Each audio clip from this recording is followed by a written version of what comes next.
My name is Kevin Duggan. I'm the Director of Development for Games for Change, which means I do fundraising for the organization. So these sessions, and this session in particular, is a really great interest for me. The Meet the Funder strand has really been an opportunity for people to hear directly from folks who are working to make the resources available for our community to do their work, whether it's games or immersive media and other programs and activities. So this is a half-hour session. We like to keep them really sort of interactive as much as possible. Rene's going to has a presentation about 20 minutes, and then we'll have at least 10 minutes for Q&A, which I'll ask people to hold your questions till after the presentation, and then post them in the chat field, and we'll try and get to as much of that as possible. And I want to remind folks that in Hopin, you can double click on any window, any open window, to enlarge it. So you might want to do that for Rene's presentation, so you make sure it's large enough in your window. And I think that about does it. So you having trouble there? Yeah, do you see my screen? You disappeared, and also my screen that I was sharing disappeared to me, but can you see it? I can see you, but not your presentation. So why don't you maybe refresh your window? Yeah,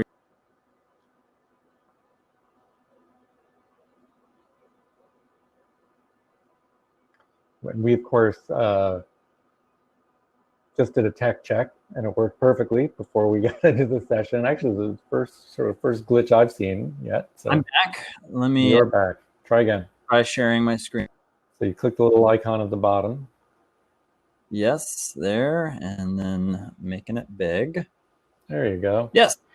Right. That seems to be working. There you go. So I'm gonna, races. Rene, I realized I didn't do your introduction. So let's, without further ado, I will introduce you, and then I'll get out of the way, and you can do your presentation. So, Rene Pinnell, you are the CEO and designer of Kaleidoscope, and this, I have to say, it's a really fascinating initiative, and which you call a community fund for artists. Playing a central role in the artistic renaissance of virtual reality, Kaleidoscope has helped creators raise more than $34 million for original projects, including the first 7-figure deal for a VR film at Sundance. I'm going to leave it there in the interest of time, and you can tell them more about yourself. And take it away. Thanks. Thank you, Kevin, and thank you everyone for tuning in. So I'm going to talk to you about a new initiative product that Kaleidoscope has rolled out over the past couple of months. And I'm going to frame it in a broader context of a mission that Kaleidoscope is on, and that I'm on personally, to invent new ways to get money in the hands of artists. But to start with, as Kevin mentioned, I run Kaleidoscope. We're a community for VR and AR creators.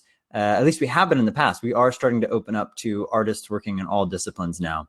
But we thought that VR and AR was a new industry, so it was most likely to be open to new ways of doing business. So if we're going to try to invent a new system for funding work, best to do it in a new industry, because that's easier to get adoption in than an old industry like the traditional film or even gaming industry. So right now, we're an online platform where you can present yourself and your work to investors, to people that are at companies that are currently funding work. And it's really primarily about networking. It's primarily about making that connection between artists who are producing work of substance and folks in the industry who can fund, distribute, or curate, or otherwise materially support your work. As Kevin mentioned, we've helped artists raise $34 million. We've got over 1,300 projects on our platform, and we've got a little over 4,000 members. And some of the projects I'm most proud of that have received funding through our network are projects like Spheres, Battlescar, Testimony, Terminal 3, Vestige.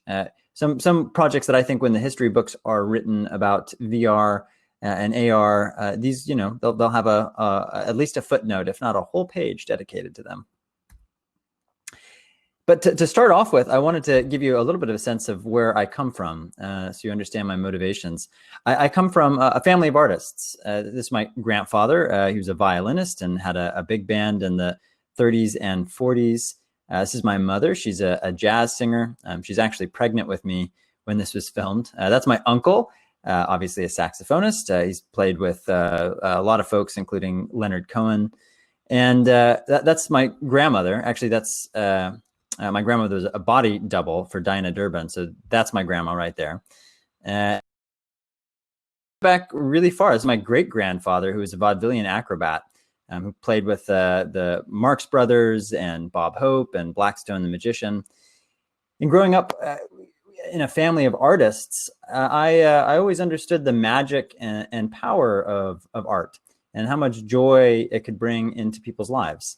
But I also understood how difficult it was to be an artist. This is my Aunt Sharon. She was probably the most talented artist I ever have met, but she could never figure out how to make a living with it. So she just performed for us. She just performed for the family. She'd make these crazy videos and she'd show them at Thanksgiving and Christmas. But she really struggled with how to make a business around it. It was almost like taking a vow of poverty.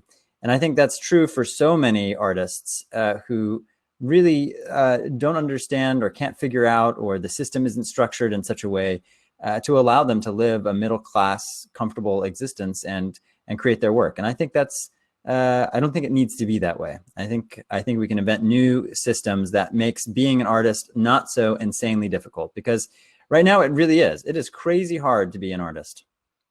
One of the quotes that has always stuck with me is this from Orson Welles: "I've wasted the greater part of my life looking for my 2% movie making and 98% hustling." And I think that ratio is fucked. I think we should flip that on its head. I think creative folks should spend the majority of making their work and not on hustling to try to fund it. So why is it so difficult? Well, for one thing, it's complex. Right now, if you're fundraising, it's a complex patchwork of grants, tax incentives, licensing deals, pre-sales, private investment, and all these things have their own rules and language and strategies. And because it's so complex, it's very slow. Most often fundraising for a project that is medium to large size budget takes months, if not years. And it's always hard, even for major artists who have a track record. It's still hard. It doesn't really ever get easy. And this is thrown into extra relief by the pandemic. It's really highlighted how tenuous most artists' existence is. We did a survey in March, so these numbers are a little out of date, but 74% of artists had lost the majority of their income and were struggling to pay for basic living expenses. And 81% had yet to receive support from government or NGOs or other organizations. So a big need. One little bit that was a bit of not a surprise, but I think reinforces the idea that this is something that we can address, is that most of the artists, their average nut that they need to cover each month was just $2,000. It doesn't take that much money to go from being completely stressed out to being able to cover your bills and to focus on your work. So this is achievable. $2,000 a month. It's not that much. So is there a better way? Can we invent a new system for financing projects that's simple, that's scalable, and that's artist friendly? I think to tackle this, you need to first look at how fundraising works today. So the first step is typically packaging your project. So getting together all the materials you need to go out and raise funding. So a pitch deck, you need to attach talent, build your team, budget and production schedule, and some smorgasbord of a script, concept art, preview video, prototype. Basically, whatever it is that you think is going to make the case that your project is ready to go, it just needs money. Then you need to generate sales targets. You need to figure out who are you going to be pitching this project to. You have to ask questions like who funds projects like yours, who might fund projects like yours, who is mission aligned. Maybe they're not funding work like yours right now, but perhaps your project has a social cause that some organization is aligned with and might be interested in funding work in whatever medium you're working in, even if they haven't in the past. But regardless, it's figuring out who are you going to go after. That takes time. It takes research. And then you've got to do the work of pitching your project. You've got to figure out how do you get in touch with these people. So typically you leverage your current network. You ask for warm intros where you can. You attend events like this one and build relationships that feeds back into your network and getting those warm intros, which is the best way to pitch to anybody, incidentally, is getting warm intros. It doesn't matter if you're doing it for a film or a game or an XR project or a startup. Warm intros are really the best strategy. And then you have other things like submitting to festivals or markets or grants or opportunities, which is a different path of pitching. It's less pitching to an individual and more taking all those pitch materials and reformatting them in the right way for whatever the opportunity is. And then once you've gone down that path, you got to close the deal. And some tools for that is certainly gaining exposure. So again, getting into a festival or a market, building momentum. Anything like once you basically when you start pitching your project to somebody, it's going to take a number of conversations before they say yes or no often. And the great strategy for getting somebody who's on the fence to commit is to convey the sense that the train is leaving the station and that they need to get on now. They need to get on board now. And so anything like, hey, we just got this really famous person to be on board our project. Hey, we just got into this festival, or hey, we just won this grant. Anything that conveys forward momentum in your project is a great way to have those sales leads convert into closed deals. And another little tip to keep in mind is you're selling to people, not companies. So often, let's take in the XR industry, there's, a big company like HTC, right? They've funded a lot of work. And sometimes studios or artists will pitch to somebody there and they'll get a no. And they'll think that that's the end of it. But it's not, because HTC is huge and it's made up of lots of different people. So just find someone else to pitch to at these big companies. And it's really those people that are making the decisions. It's not some uniform, hard thing. And the bigger the company, the more likely it is that you can find someone else there to say yes. So, okay, so that's sort of understanding how the current system works. So if the goal is to invent a new system, first step one, figure out how the current system works. And then I think step two is make the current system more efficient. So today, the art and entertainment industry is really fragmented and siloed and mostly offline. The folks that are in video games don't talk very much to the folks that are in film, and even film and TV are pretty siloed, and XR and VR and AR and all that is, its own little fiefdom, and, the theater community is its own thing. And there's just not a whole lot of overlap, surprisingly, when there should be tons. It's, again, mostly offline, which is part of the reason it's so fragmented. It's a relationship-based business, art and entertainment is. So I think that's why it's been resistant to move online. And there's a lot of entrenched power structures that also don't really have much to benefit by moving it online. But I think that's why it's so inefficient, and part of why it's so complex, and part of why it takes so long to fundraise. So I think if that's today, I think tomorrow, in terms of making it more efficient, I think the first part of the process is really bringing it online in some unified network. And LinkedIn does this to some degree, but it's not really built for the art and entertainment industry. So I do think there needs to be some online platform or a handful of platforms that really do cross these different siloed disciplines in art and entertainment and create one unified platform where artists and industry leaders and cultural institutions and investors can all connect. And then I think once you have that network, you can build tools and services on top of it that help artists do all the things they need to do, package, pitch, and fund and distribute new work. So those are sort of the first two steps. And then I think that the third step is once you understand how it works, once, collectively as an industry, we start to, make what the system is today more efficient by moving it online and then building more tools and service to help folks do what they're already doing better. I think the next thing is that we really need to invent and test radical new funding systems that are a departure from how things work today. And that's somewhat the vein of the product that we're getting to, which is Kaleidoscope Grants, this community fund for new work. That works differently than how any other funding mechanism works. It's certainly built on other ideas that already existed, but it's also unique in some new ways. So let's talk about it. So when the pandemic hit, in I guess it was February, we really started to see the impact and realized this was going to completely turn our industry upside down.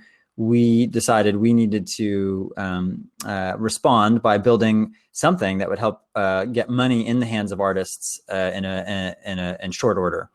And so that was the genesis of this idea for grants. Oops, that's the wrong way.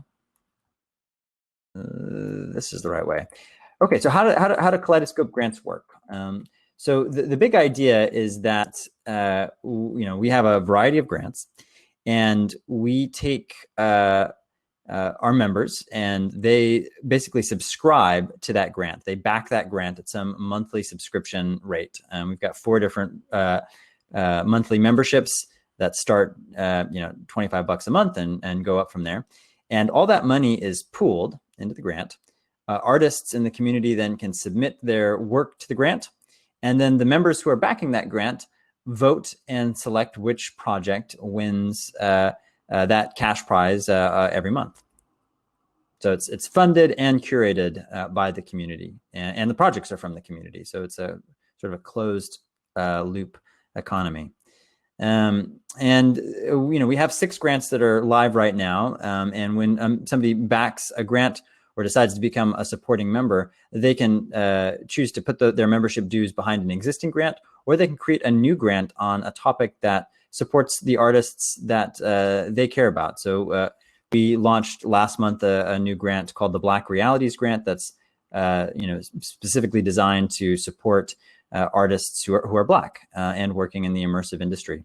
So we think there's lots and lots of different specific identifiable communities that should all have grants dedicated to supporting them or dedicated to supporting a particular type of work. So how the curation works, just to go into that, we this is an evolving thing, but the first pass at it is all the projects that are submitted. We will randomly select one when you're in the review queue, and you simply upvote it or you skip it. And the project that receives the most upvotes by the end of the month is the one that receives the grant money. We try to make it as simple and transparent as possible. So you can see, where projects stack up on the leaderboard. You can see who's voted for what. People who are voting are leaving feedback to let folks know, what elements of their project they feel like are really working, which elements need to be a little stronger. These are the grants that we have right now. Again, we've got the Black Realities Grant, Femme Futures Grant for female-led XR projects.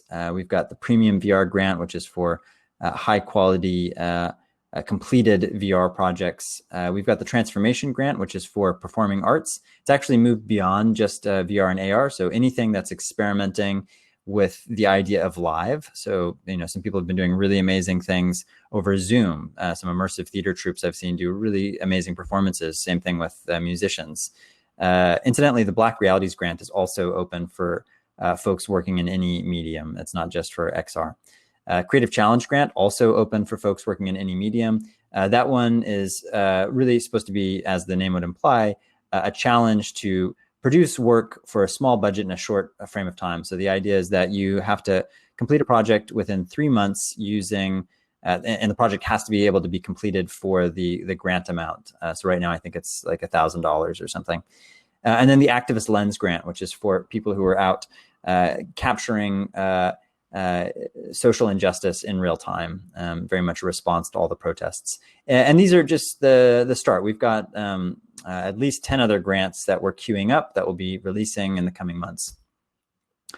These are the different membership tiers. So if one of those grants really resonates with you, or if you want to start your own grant, become a supporting member. For a limited time, I don't know how long we'll continue doing this, but right now we're doing matching funds. So if you want to start your own grant on a topic that's near and dear to you, we'll do matching funds up to $1,000. And right now, this is relatively small. I think we've given out by this point close to $30,000 in grants since we started in May. But we plan to scale it fast. We hope that by the end of this year, we'll be awarding somewhere around $50,000 a month. And within 12 months of launching, so by next May, we hope to be issuing $100,000 per month. And I'm just going to end with this quote that really resonates with me. Art helps us identify with one another and expands our notion of we from the local to the global. And I think that's why the world needs so much art right now. I think it can feel a bit detached being an artist from the immediacy of the challenges we face, whether it's the social unrest that we see in our streets today, or whether it's the existential crisis of climate change, or the threat of nuclear war, or the radical advances in technology that are going to displace everything. There's a lot of stuff that is very dangerous in the world right now, and I think we need many orders of magnitude more art to shift culture in a positive direction. So I think artists actually play a crucial role in bending the arc of history in a brighter direction. So if any of this resonates with you, please do join us at, this is right now we're still in closed beta, and normally you have to go through an application process to join. But if you use this link here, you can join right away. So kldo.fund/VIP will get you in immediately. So I'll just leave that up, and now I'm gonna see if there's any questions. Rene, why don't you also, if you wouldn't mind, if you're comfortable doing it, type in maybe give your email address or some other contact information, or perhaps that's the best. Sure. Maybe you could type that in the chat.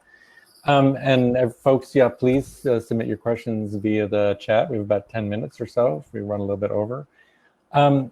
Rene, just one quick question. So clearly the benefits and appeal to artists is strong through this. The different kind of threshold doesn't work. With your analysis of the current funding system was spot on. How does it work for the folks that are putting the money up, the members, or whatever you want to call them, the investors, the funders? Do you feel like you're leveraging new money that wouldn't otherwise find its way to artists because the investors or members are seeing this as a better process, a more efficient process? And also, how do you deal with things like, so traditionally a lot of philanthropy has been driven by tax benefits. So do your members or investors not care about that? I mean, it seems like it's not at that kind of level yet. Maybe just talk about that a little bit. Yeah, so I mean, the short answer is, in order for this to scale and grow and become a driving force, we need to always be looking for ways to increase the amount of value someone gets from backing one of these grants. So right now, when you back a grant, you get some member benefits. So things like the ability to submit projects to these grants. That's a member benefit. The ability to vote, which some people get a pleasure out of, in the same way that some folks get a pleasure out of leaving Yelp reviews. And then there's some other benefits that you get with membership that are related just to our platform. Like, for instance, being able to message anyone else and network with people. That's a member benefit of having one of the paid accounts. But to be totally transparent, those are kind of small potatoes, and I don't think speak to a huge audience right now. So some of the stuff we're looking at doing that would broaden that appeal, especially for the higher tier membership, is figuring out ways to get access to certain things related to projects by backing at a higher level. For instance, our premium VR grant is sort of the first one I think we're really finding a right balance between industry and artists. That for that grant, the projects that submit are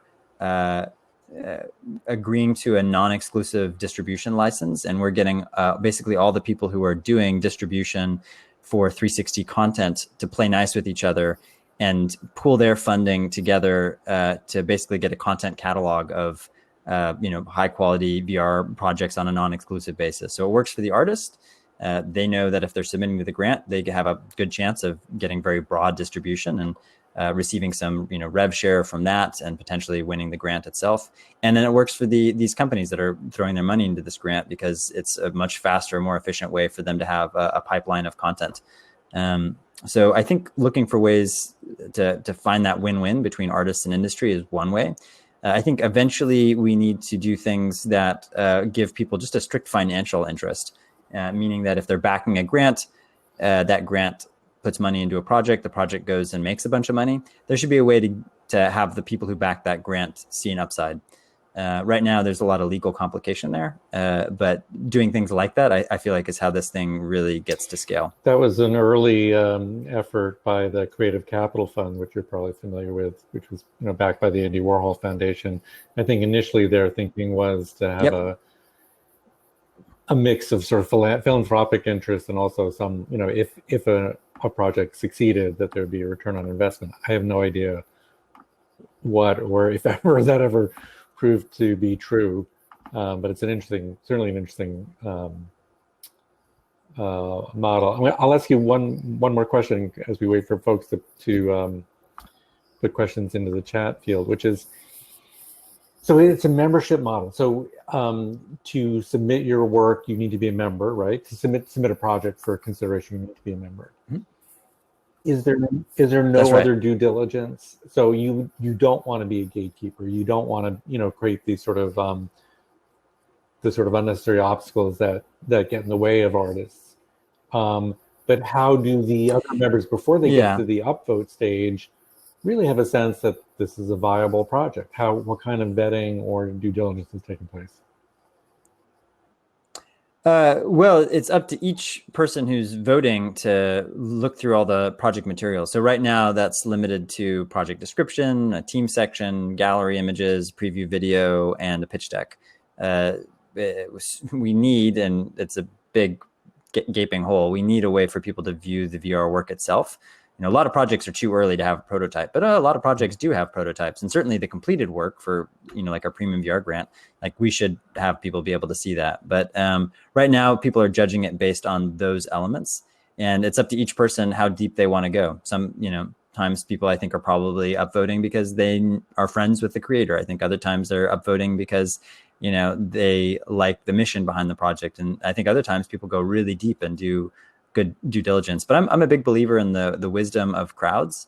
I think you can create systems, like Wikipedia has proven, where you can have large number of folks contribute in small and large ways to arrive at good decision making. And I think ultimately that's what we want. We want something that the system we're trying to build is something that can quickly and effectively zero in on which project does the community feel is most artistically innovative, financially viable, which one do they think is most deserving of funding.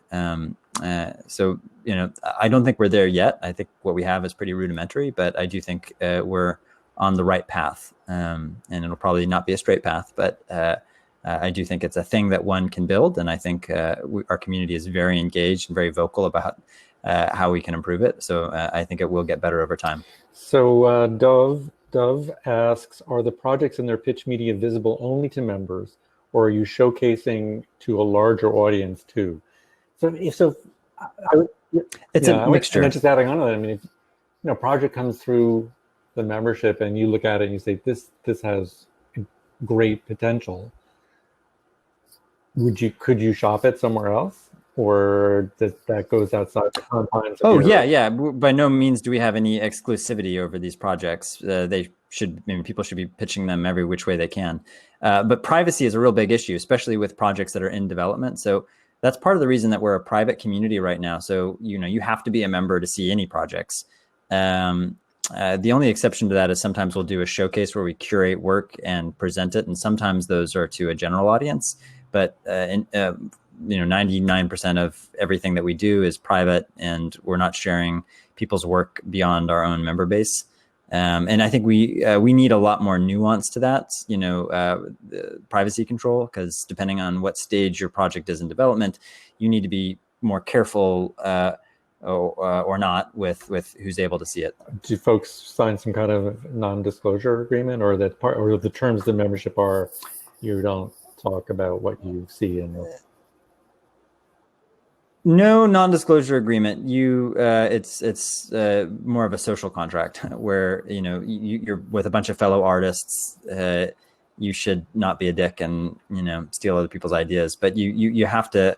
It's very difficult to strike that balance. I personally think that no one is able to really ever copy your idea because it's all about your individual execution. And in the startup world, where I come from, both film and startup world, ideas are a dime a dozen. It's all about execution. And so I think the art world could learn something from that. I think people are a little too precious about their ideas, and they have more to gain by sharing them.